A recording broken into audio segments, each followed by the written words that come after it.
Bwana Yesu asifiwe. Bwana ni mwema. Karibu tena katika siku ya leo ambapo tunaendelea katika sehemu ya 3 katika ubiri ambalo linaitwa hatari ya kujiita au kuitwa jina usilo stahili. Na leo tunaangalia namna gani ukweli umenyamazishwa katika kanisa la Mungu. Namna gani ukweli ulivyonyamazishwa katika kanisa la Mungu. Na kuna wachungaji wengi wanaotamani kusema ukweli, ila sasa wafanyaje?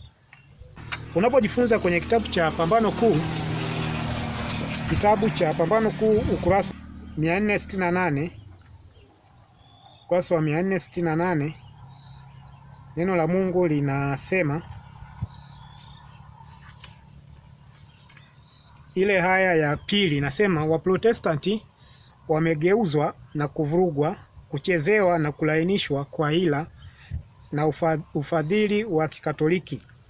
Wamefanya maridhiano na mafikiano ambayo Wakatoliki wenyewe wanashangaa kuona na wanashindwa kuelewa. Kwa roho nabii inaeleza kwamba Waprotestanti wamegeuzwa, yani walikuwa hivi wakageuzwa hivi. Lakini pia nasema wamevurugwa, yani wamechanganywa hivi. Lakini pia wamechezewa, lakini pia wamelainishwa. Sasa mimi leo nitakwenda kuangalia hii neno kulainishwa tu. Watu wamelainishwaje katika kanisa la Mungu mpaka watu wameshindwa kuhubiri ujumbe malaika wa tatu jinsi inavyotakiwa. Lakini pia akasema kwa hila, lakini pia na ufadhili wa Kikatoliki. Sisi ambao tumepewa jukumu la kulinda kondoo wa Mungu, inatakiwa tujue jambo fulani ambalo limeelezwa kwenye kitabu cha Pambano Kuu, ukurasa wa 505 haya ya 3. Hakuna mtu yeyote anayeweza kumtumikia Mungu pasipo yeye mwenyewe kujiandikisha katika vita dhidi ya jeshi la upinzani la giza. Kwa mtu yeyote ni lazima ajue kwamba anapoanza kazi ya Mungu ajue kwamba amejiandikisha katika vita. Amejiandikisha katika nini? Vita. Kwa kama umejiandikisha katika vita, inakupasa utambue kwamba wewe ndiye askari. Wewe ndiye askari. Na kama wewe ndiye askari, utambue kwamba askari kuna kuuliwa, askari kuna kujeruhiwa, askari kuna kupona. Kwa hivi vitu vyote vitatu inatupasa tuweze kutambua. Sasa mchungaji wa kweli atapiga mahesabu. Mchungaji wa kweli atapiga nini? Mahesabu. Mchungaji wa kweli atapiga mahesabu. Atapiga mahesabu gani? Atambue kwamba anaenda vitani. Kwa kama anaenda vitani, anatakiwa awe tayari kwa lolote. Awe tayari kwa lolote. Na kuna mchungaji ambaye yeye baada ya kupiga mahesabu yake, kapiga mahesabu akasema haya maji haya kuyavuka siwezi. Kwa hiyo anaamua kuwa mchungaji wa mshahara. Anaamua kuwa mchungaji wa nini? Wa mshahara. Na anapokuwa mchungaji wa mshahara, maana ni kwamba atafuata kila anachoambiwa. Akiambiwa bana nenda kuhubiri habari za ushoga, ataenda kuhubiri habari za ushoga. Akiambiwa bwana pitisha hiki nini kwenye kanisa lako, atapitisha.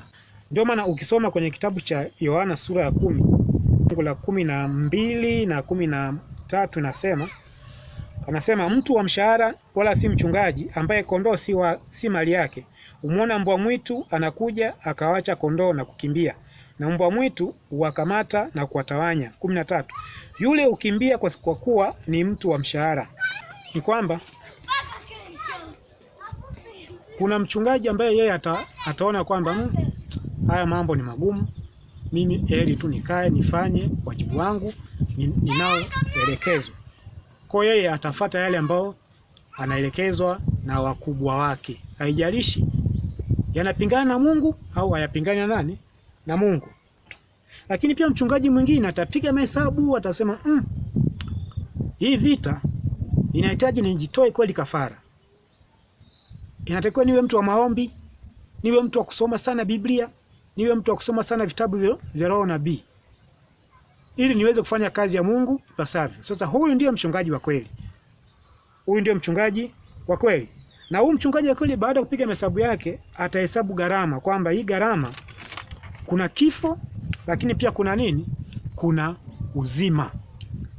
Lakini pia atapiga mahesabu kwamba hata nikiuliwa, mwisho wa siku kuna uzima wa nini? Wa milele. Sasa namna huyu mchungaji huyu ambaye yeye kaamua kujitoa kwa Mungu kweli kweli ili afanye mapenzi ya Mungu. Sasa huwa wanatafutiwa namna gani ya kuweza kunyamazishwa ili wasiseme nini? Ukweli. Mtu mmoja alitoa siri sasa. Mtu mmoja alitoa siri. Alitoa siri kwamba namna gani wanavyofanya ili kuwanyamazisha watu wanaohubiri kinyume na Rumi. Watu wanaohubiri kinyume na mafundisho ya nani? Ya Kikatoliki. Huyo hapo anaitwa Alberto Rivera. Alberto Rivera. Huyu Alberto Rivera alikuwa ni Jesuit. Alikuwa ni Jesuit huko Hispania. Alikuwa ni Jesuit. Unapozungumzia majesuit hawa ni maskari wa papa. Ni maskari wa papa.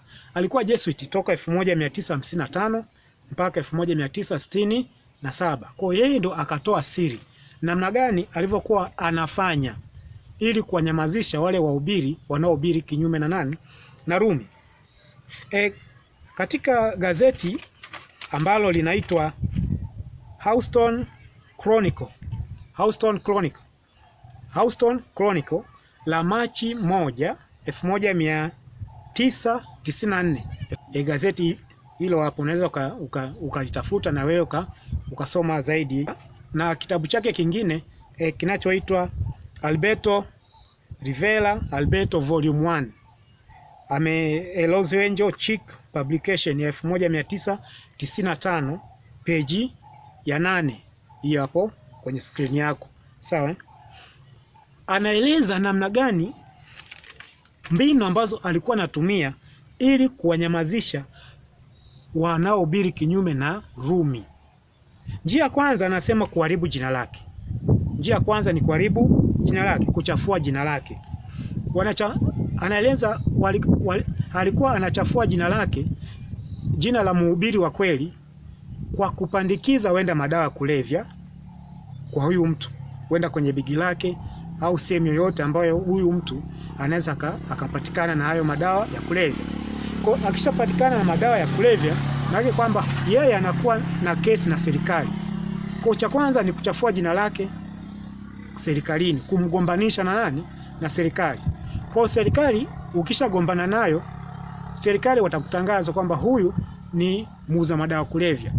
Sasa mtumishi wa Mungu akisimama akahubiri neno la Mungu, watu watasema huyu anayeuza madawa kulevya, huyu anatuhubiri sisi. Huyo tayari ujumbe wake umekwenda. Ujumbe wake umekwenda. Njia ya pili ni akose marafiki, kumfanya akose marafiki.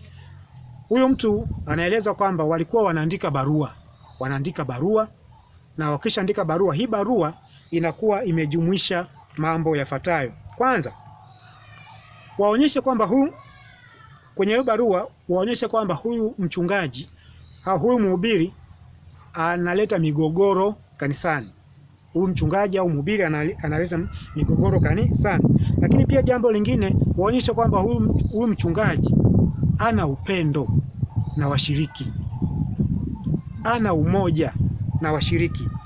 Lakini pia na zaidi, hatua ya mwisho sasa, ikishafikia mambo yote yamekaa sawa, sasa anasema walikuwa wanaleta kwamba huyu mchungaji au huyu mhubiri ana matatizo ya akili. Sasa rafiki yangu, ukishasimama mbele ya watu afu watu wanajua kwamba wewe una matatizo ya akili, watu watakusikiliza. Ukiwaambia jambo hili watasema huyu tuliambiwa na matatizo ya nini? Ya akili. Njia ya tatu, baada ya njia ya kwanza kushindikana, wameona bado wamemgombanisha na serikali, Mungu akaingilia kati. Mtumishi wa Mungu akashinda, au Mungu akaruhusu huyo mtu akafungwa au akapewa faini. Huyo mtu wa Mungu baada ya kutoka katika kifungo akaendeleza moto wake ule ule. Sasa inakuja njia ya tatu ambayo amesema ni njia ya mwisho, ni njia ya kifo, kumuua. na amesema kwamba wenda kwa kumsababishia ajali au kwa kuweza kumtengenezea nini, kumtengenezea mazingira ya kupewa sumu. Sasa huyu Alberto Rivera anaeleza kwamba kwa hizo njia tatu ambazo yeye alikuwa anazitumia kuweza kunyamazisha ukweli kwa wanaohubiri neno la Mungu, wanaopinga mafundisho ya Papa, ameweza kwamba aliweza kufanikiwa kutokomeza makanisa 18. Makanisa ngapi? 18 ambayo yalikuwa yanahubiri neno la Mungu. Lakini pia ameeleza kwamba kupitia njia hiyo alifanikiwa kuwageuza wachungaji watatu ambao walikuwa wanahubiri kinyume na nani? Na Rumi. Walikuwa wanahubiri kinyume na Rumi. Kwa hiyo mbinu hizo hata sasa hivi zinatumika katika kanisa la Mungu. Hizo zinatumika. Mtu atasimama, ataeleza jambo fulani, lengo lake ni kuambia watu, jamani, tumetoka kwenye njia. Utasikia huyu mtu ana mafundisho mageni.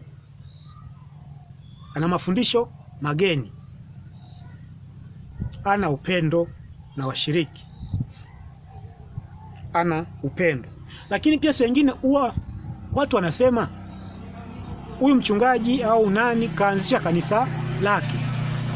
Unaposikia mtu kaambiwa bwana yeye kaanzisha kanisa lake, kwa watu wanaanza kujivuta, wanasema huyu kaanzisha kanisa lake. Kwa kama ameanzisha kanisa lake, huyu atakuwa katoka ameasi. Huyu atakuwa ameasi. Kumbe mtu wala hata hajaanzisha kanisa lake, ila tu ni watu vibaraka wa Papa walio ndani ya kanisa wanaowaambia watu kwamba mtu fulani kaanzisha kanisa lake. Kumbe sio kweli. Kwa mbinu hizi ambazo zinatumika sasa hivi kupotosha watu kutotambua nini ambacho kinaendelea ulimwenguni. Watu wanaposimama kuonya ulimwengu kwamba jamani, Yesu anakaribia kurudi. Amri ya Jumapili imekaribia kutangazwa. Jamani, tutengeneze maisha yetu. Turudi kwa Yesu. Turudi kwenye njia. Watu wanaambia bwana, mchungaji fulani ana nini? Ana mafundisho mageni. Au kaanzisha kanisa lake. Jambo ambalo hilo sio kweli. Sasa Mathayo 10:28, msiwaogope wauao mwili. Msiwaogope wauao mwili, wasiweze kuiua na roho. Afadhali muogopeni yule awezaye kuangamiza mwili na roho pia katika jehanamu. Kwa hiyo Mungu anatutia moyo, anatutia nguvu sisi wachungaji, tusiwaogope waonaoua nini? Mwili. Watakuua, watakutia sumu, watakugombanisha, lakini wewe jikabidhi kwa Mungu tu na Mungu atakutumia. Wafilipi 1 fungu la 21, neno la Bwana linasema, kwa maana kwangu mimi kuishi ni Kristo na kufa ni faida. Kwa maana kwangu mimi kuishi ni Kristo na kufa ni nini? Ni faida. Kwa mpendwa wa Mungu, mchungaji mwaminifu wa Bwana, Yesu anasema kupitia mtumishi wake Paulo kwamba kuishi kwake ni Kristo, atafuata ya Kristo. Kufa kwake pia ni faida. Na tunaambiwa kwamba heri wafu wafao katika Bwana tangu sasa. Kwa mpendwa mchungaji mwaminifu, najua kuna wachungaji waaminifu. Bwana atawasaidia. Kwa hiyo tuzidi kuombeana katika safari hii. Mungu atutie nguvu, na waumini sio chochote mnachoambiwa nyinyi mnapokea tu. Inatakiwa na nyinyi mnahakiki kweli huyu akili zake ziko sawa au anamsingizia. Huyu kaanzisha kanisa. Je, ni kweli kaanzisha kanisa au anamsingizia? Sio kila kitu mnapokea tu na kutozifanyia kazi. Kwa hiyo karibu katika somo lingine. Mungu akubariki, na katika sabato hii takatifu jina la Bwana litukuzwe. Barikiwa, uwe na sabato njema.